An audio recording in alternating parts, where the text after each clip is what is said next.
a me levar a pensar com os irmãos hoje sobre Cristo, a imagem do Deus invisível.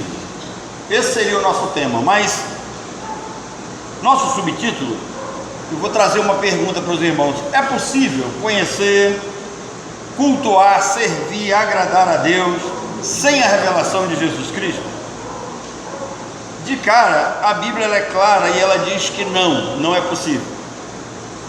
O texto que nós lemos, ele vai falar sobre a excelência da pessoa de Cristo. Então esse texto lido está falando da excelência da pessoa de Cristo.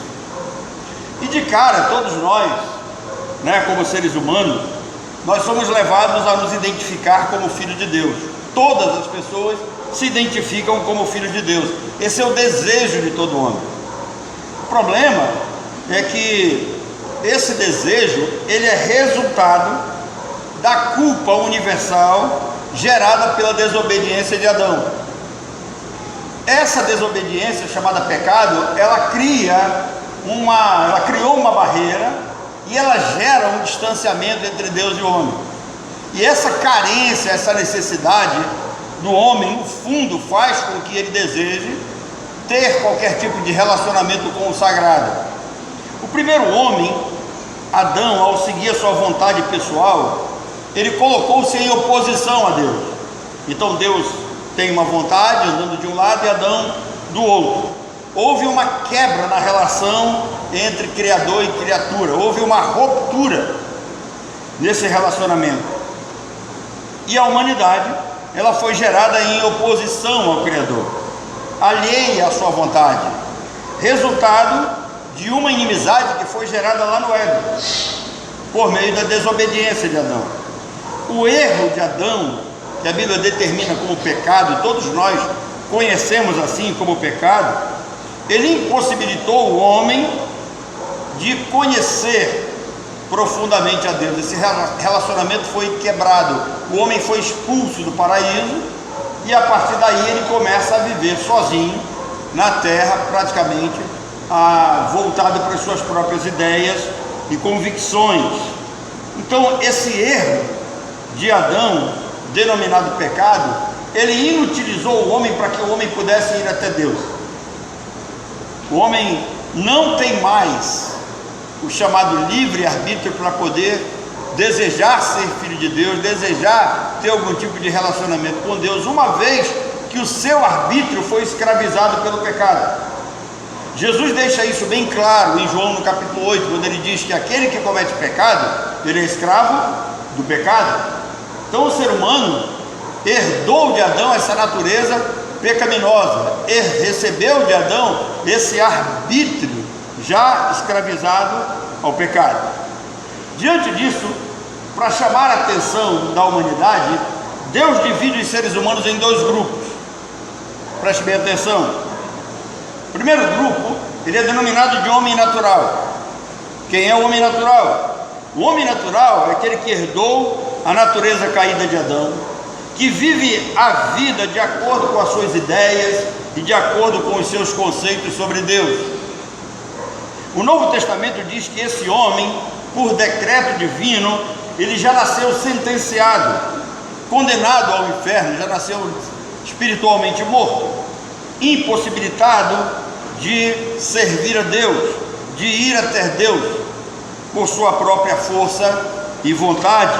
Esse ser humano, ele passa a viver alheio às coisas de Deus, caminhando totalmente numa via contrária àquilo que Deus apresenta com relação à sua vontade.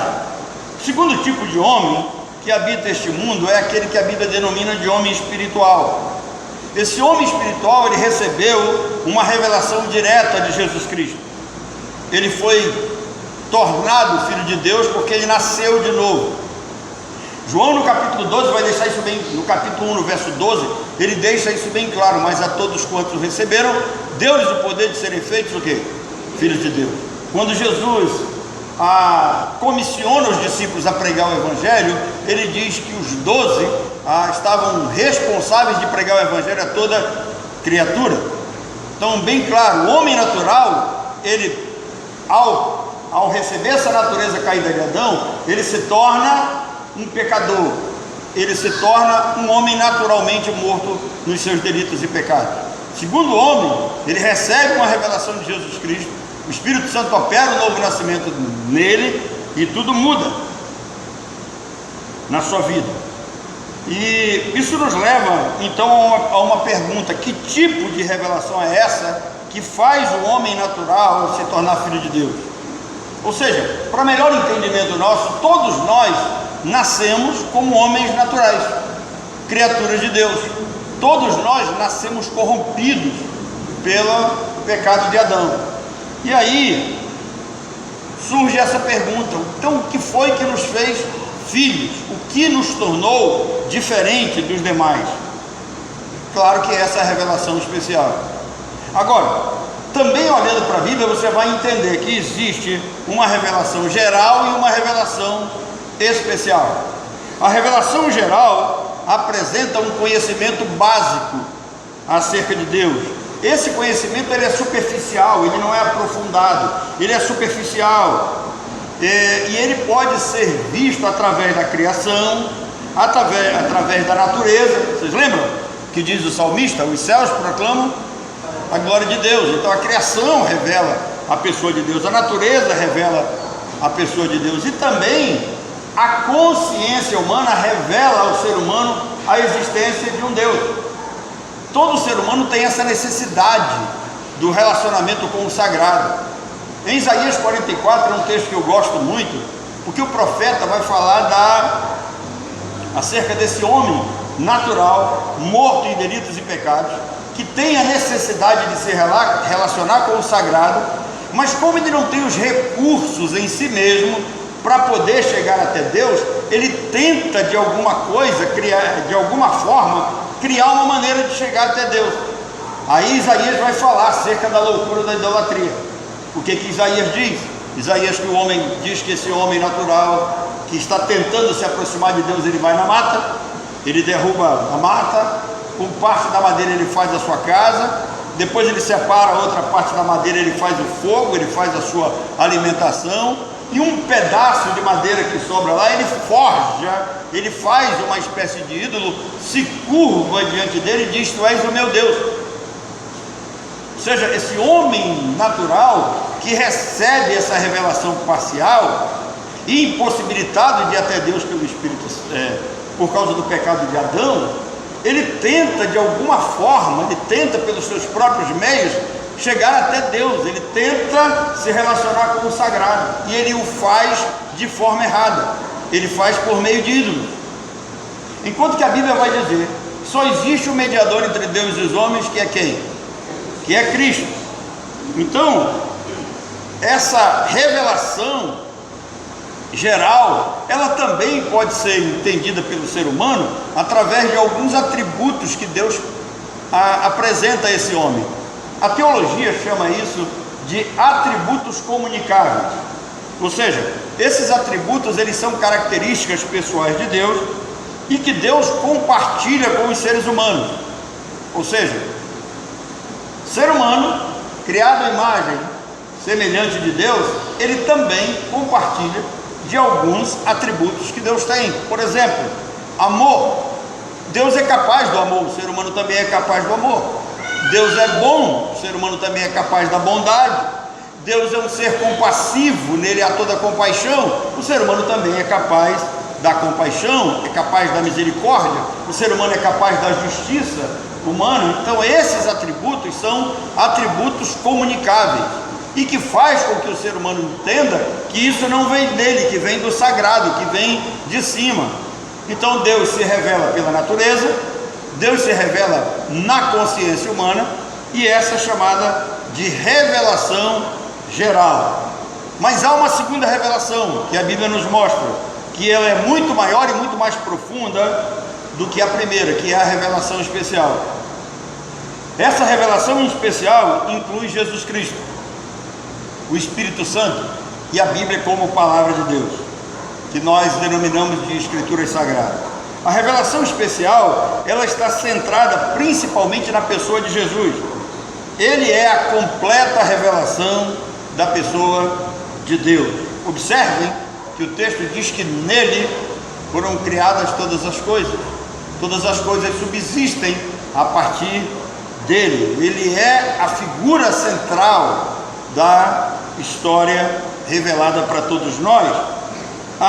Ele é a imagem do Deus invisível, diz o apóstolo Paulo. Ele é o caminho, a verdade e a vida, diz João. Para um relacionamento com ele é necessário que se tenha essa completa revelação de Deus.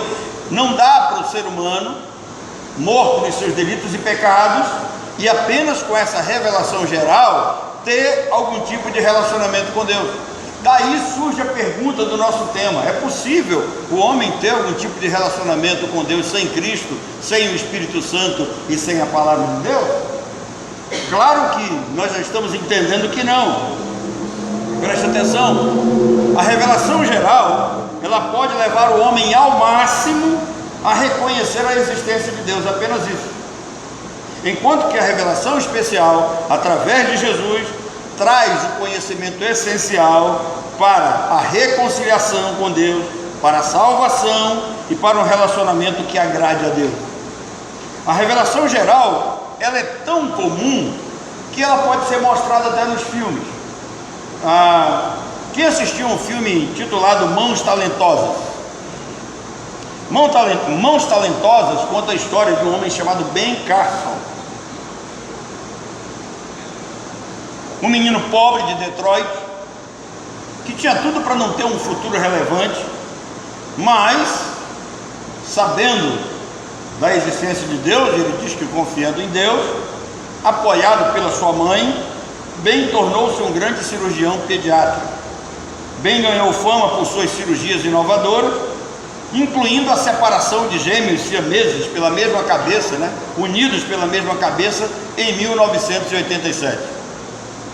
Então o filme mostra esse homem que crê numa força no universo, que crê naquilo que ele denomina de Deus, e crendo nisso ele consegue realizar grandes coisas. Também tem um filme comum que passou aqui no nosso país nos últimos dias, lembra aí? A Volta do Todo-Poderoso, Se alguém assistiu, esse filme ele combina humor com uma mensagem sobre fé e responsabilidade ambiental. Agora, esses filmes eles falam de Deus, mas não falam de Jesus. Existem livros que falam de Deus dissociado de Jesus Cristo, como se fosse possível separar as duas pessoas ou as três pessoas da Trindade em sua essência. É impossível. Quando Filipe, aquele discípulo desejoso de conhecer mais profundamente a Deus, e ele praticamente ignora a presença de Jesus, e ele pergunta: Senhor, eu quero ver o Pai, mostra-nos o Pai. E aí Jesus diz: Filipe, há tanto tempo estou convosco e não prestaste a atenção, não entendeste que eu estou no Pai e o Pai está em mim?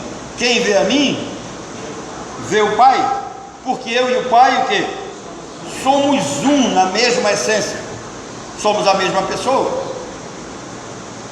Isso é um mistério para nós, não tem de entender, a mente humana não consegue compreender. Entretanto, se você olhar para todos os lados, você vai encontrar essa figura do 3 em 1.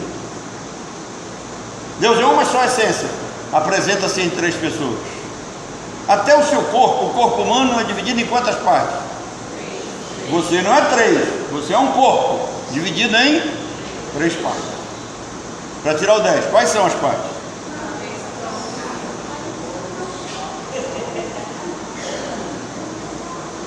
Cabeça, tronco e membro,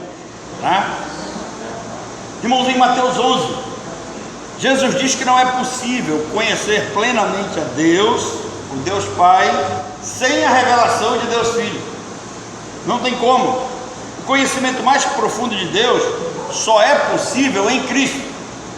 Por isso que ele faz parte dessa revelação especial. A Bíblia chama Jesus de Deus unigênito. Se você ainda não conhece esse texto, João 18, nós lemos ele na quinta-feira. Eu deixei para chamar atenção nesse ponto.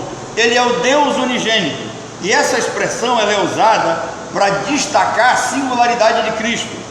Ele é o único em carne que procede do Pai, que possui a mesma natureza. Ele é Deus encarnado que habitou entre nós. Jesus, ele é o gerente da graça salvífica. Entenda isso. O que significa ser o gerente da graça que salva?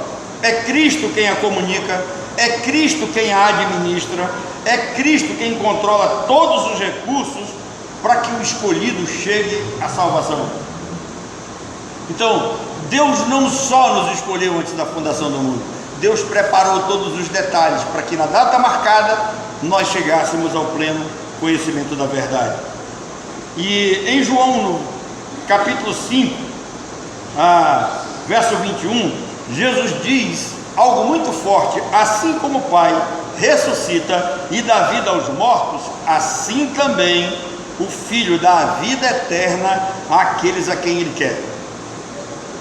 Essa revelação especial, ela está condicionada a Cristo. Ele a revela para quem quer. Então, se hoje você é um cristão verdadeiro, você foi um privilegiado. Agradeça a Deus todos os dias, porque Jesus se revelou a você. Em Mateus 11, 27, diz que essa revelação, ela é livre e soberana da parte de Cristo. Ele se revela para quem Ele quer. Enquanto a revelação geral não produz pecado, o apóstolo Paulo vai dizer para nós que em Romanos 9,16, que a salvação ela não depende das pessoas que querem, das pessoas que estejam correndo atrás. A salvação da culpa e da pena como resultado da escolha errada de Adão e da herança que tivemos, não leva o homem a ter uma decisão pessoal.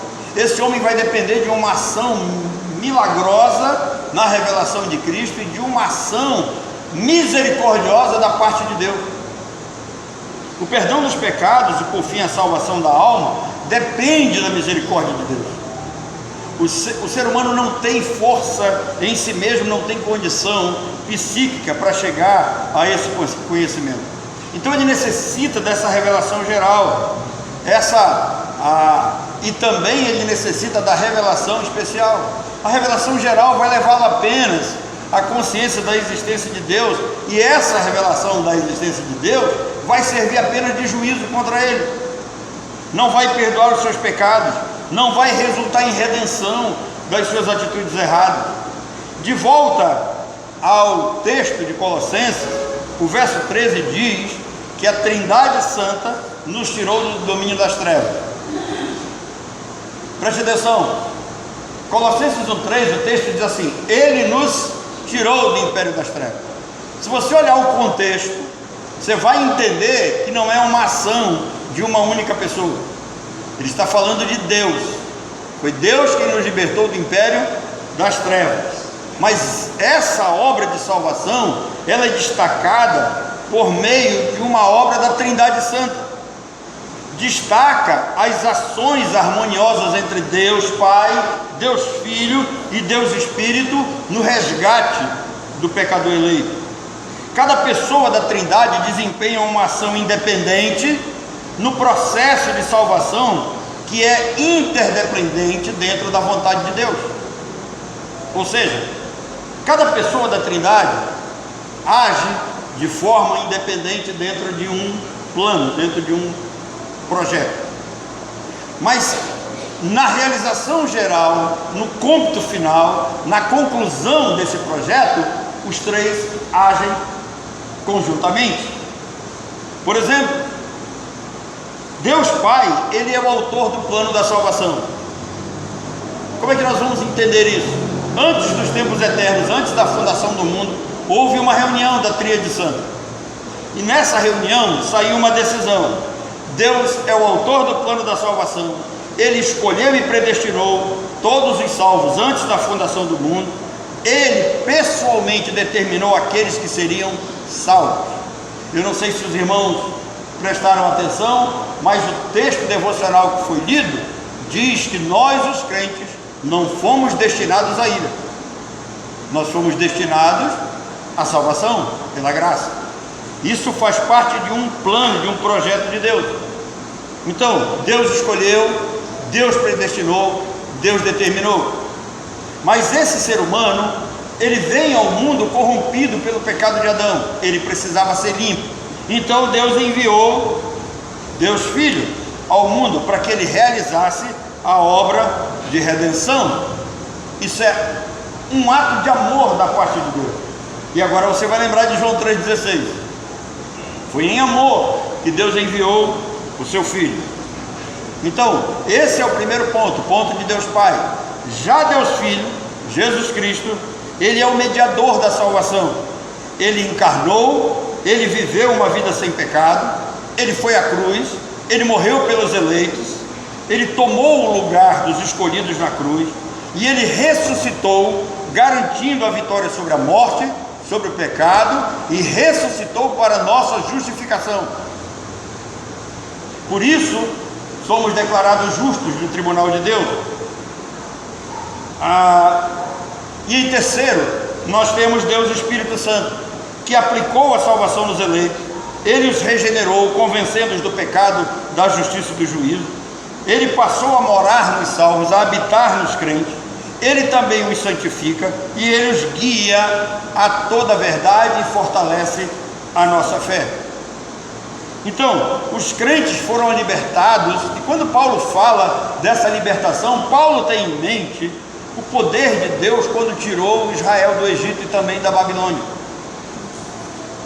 Paulo diz assim, que com o mesmo poder, com a mesma graça, com o mesmo amor, com a mesma benevolência que Deus libertou Israel do Egito, tirou o seu povo do cativeiro babilônico, ele também nos libertou das trevas. Não esqueçam que na revelação das Escrituras, nós vamos entender que o Egito simboliza o mundo, e nós fomos libertos deles. É como começa o nosso texto, base para a reflexão de hoje. Ele nos libertou do império das trevas. Então, falei para você de um homem natural, que tem uma revelação parcial, que não consegue lhe salvar. Falei para você de uma revelação especial, de um homem que recebe essa revelação e ele se torna espiritual. Lhes disse até aqui que a revelação natural, ela vai levar o homem apenas ao conhecimento de Deus e vai servir de juízo, para que ele seja julgado segundo aquilo que ele recebeu. Apenas a revelação especial torna o homem um ser espiritual com relação a Deus e vivendo para servi-lo e para viver debaixo da sua graça. Falei-lhes também de que, com relação ao plano de salvação, cada pessoa da Trindade tem uma obra independente e específica para fazer, mas os três agem ao mesmo tempo em busca de um bem comum, que é a salvação do eleito. Então, redenção significa que Deus nos resgatou, que Deus nos comprou de volta. E a redenção, ela pode ser vista aqui de forma muito clara nas Escrituras como a libertação do império das trevas. A redenção implica ser liberto do poder do diabo, da carne e do mundo e das consequências do pecado aos quais os homens serão julgados. O sacrifício de Jesus, a redenção é possível por meio do sacrifício de Cristo na cruz. Foi Ele quem pagou o preço por nós. Você não pagou nada. Perdão e reconciliação faz parte também desse pacote. A redenção trouxe perdão dos pecados, trouxe reconciliação com Deus. A redenção trouxe também o aspecto principal da graça divina para as nossas vidas. Essa redenção, ela é oferecida gratuitamente a todos os homens. Se você ainda não entendeu o que eu estou fazendo aqui, eu estou fazendo uma chamada geral. Eu estou jogando semente na terra. Eu estou pregando o Evangelho. Estou mostrando o plano de Deus para a salvação. Essa chamada, ela é geral. Essa chamada não tem poder de salvar ninguém. Isso porque, para que aconteça a salvação, deve haver uma chamada interna. Eu faço a chamada geral, jogando semente na terra, mas é Deus quem vai fazê-la brotar no interior do coração humano. Isso é que significa a graça de Deus. O verso 15 diz que Jesus é a imagem do Deus invisível, que Jesus Cristo é a presença visível de Deus, que é invisível. Em outras palavras, Jesus revela Deus ao mundo, de maneira que nós podemos ver, ouvir, crer e entender aquilo que é pregado para nós. Ele é a manifestação perfeita e completa de Deus, mostrando aos homens o caráter, a natureza e a vontade de Deus. Agora, respondendo à pergunta inicial, é possível conhecer, cultuar, servir, agradar a Deus sem a revelação de Jesus Cristo? A resposta de Deus é clara em sua palavra: não, é impossível. Sem Jesus, o conhecimento é superficial. Sem Jesus não há revelação da graça salvífica. Sem Jesus, o ser humano continua morto em seus delitos e pecados e condenado em sua consciência. Quando Jesus disse: eu sou o caminho, a verdade e a vida, ninguém vem ao Pai a não ser por mim, significa que Jesus, ele é o único mediador, é o único meio de acesso a Deus. Não há nenhuma outra maneira de você chegar até Deus, se relacionar com Deus, se não for por meio de Jesus Cristo. Através de Jesus é que as pessoas podem conhecer a verdade sobre Deus e experimentar uma nova maneira de viver e agradar a Deus. Sem Cristo, o homem continua natural. Sem Cristo, ele vive de acordo com os seus instintos, de acordo com os seus desejos carnais, sem levar em consideração os princípios e valores espirituais. Quando a Bíblia diz que o homem jaz no maligno, certamente você deve saber disso, que se esse mundo que jaz no maligno, ele é cheio de homens, ele é habitado por homens, e esses homens que habitam esse mundo, eles vivem de acordo com seus instintos, eles vivem em busca de satisfazer os seus desejos carnais, eles não consideram valores e princípios espirituais. O homem natural, ele é puramente egoísta. Ainda que a gente não entenda direitinho essa palavra no português, mas egoísmo aqui significa que ele sempre busca a satisfação de seus desejos e prazeres, sem se preocupar com as consequências.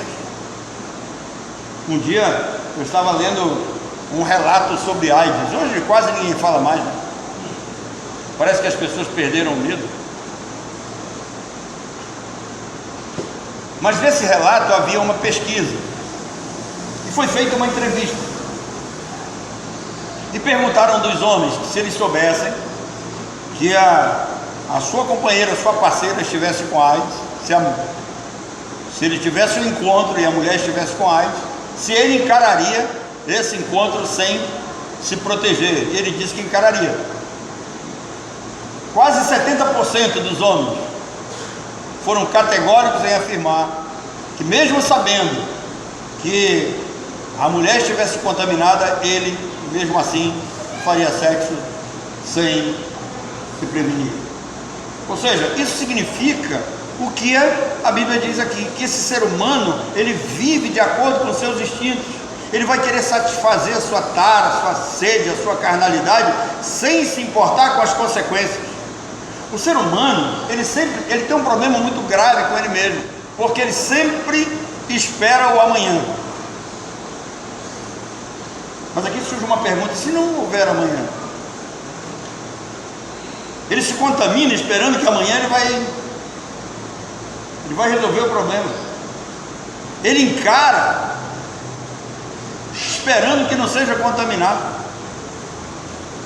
Um dos homens que mais me chamou a atenção com uma bola de basquete na mão, chamava-se Magic Johnson. Magic Johnson, aliás, grande rival, né, do Michael Jordan. E o Mágico Johnson um dia foi diagnosticado com o vírus HIV. E perguntaram dele: como que você, uma celebridade com todo o conhecimento que você tem, como você se deixou contaminar? Ele disse: eu achava que não aconteceria comigo. Os seres humanos são assim. Eles sempre acham que não vão acontecer com eles. Eles sempre acham que Deus ama todas as pessoas. Eles sempre acham que o pecado não os condena. Eles sempre acham que eles vão no final alcançar a misericórdia de Deus. Eles sempre acham que no final eles vão dar um jeitinho. Entretanto, não é assim. Esse homem, ele é um pecador por natureza, e ele de maneira nenhuma deseja ter nenhum tipo de relacionamento com Deus. Ele é incapaz de buscar, de se envolver, de desejar e de compreender as coisas espirituais. porque as coisas espirituais para ele, segundo a Bíblia, parecem loucura. Igreja, comunhão com Deus, vida religiosa, não fazem o menor sentido para a maioria dos seres humanos. Ele é um pecador, condenado, vivendo, escravizado pelos seus instintos. Ele herdou essa condição de Adão. O homem natural vive separado de Deus e precisa de redenção, urgentemente. E essa é uma mensagem que nós temos a responsabilidade de levar para todos os seres humanos. O homem natural não deseja arrepender-se de seus pecados. Ele acha que não precisa mudar de vida. Ele acha que não precisa de Jesus. Ele crê que será salvo por suas obras. Ele acha que seu coração é bom, que não precisa de perdão, seus pecados não ofendem a Deus.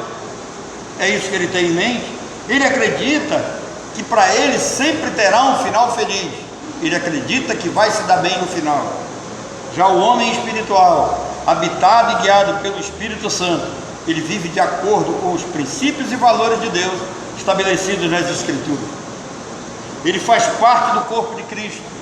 Ele é crente na palavra, no sentido mais comum da palavra. Ele possui discernimento espiritual. Ele vigia. Ele sabe que a carne é fraca. Ele tem a capacidade de discernir as coisas espirituais.